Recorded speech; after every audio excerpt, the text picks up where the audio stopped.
علامہ اقبال کا جذبہ خدمت۔ فرماتے ہیں کہ ایک دن والد مرحوم نے مجھ سے کہا، میں نے تمہارے پڑھانے لکھانے میں جو محنت صرف کی ہے، میں تم سے اس کا معاوضہ چاہتا ہوں۔ میں نے بڑے شوق سے پوچھا وہ کیا ہے؟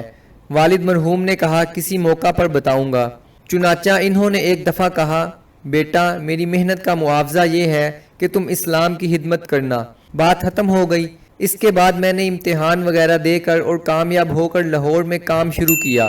ساتھ ہی میری شاعری کا چرچا پھیلا۔ نوجوانوں نے اس کو اسلام کا ترانہ بنایا، پھر دوسری نظمیں لکھیں اور لوگوں نے ان کو ذوق و شوق سے پڑھا اور سنا، اور سامعین میں ولولہ پیدا ہونے لگا۔ تو انہی دنوں میرے والد مرض الموت میں بیمار ہوئے۔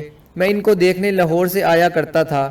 ایک دن میں نے ان سے پوچھا، والد بزرگوار، آپ سے جو میں نے اسلام کی خدمت کا عہد کیا تھا وہ پورا کیا یا نہیں؟ باپ نے بستر مرگ پر شہادت دی، جانے من تم نے میری محنت کا معاوضہ ادا کر دیا۔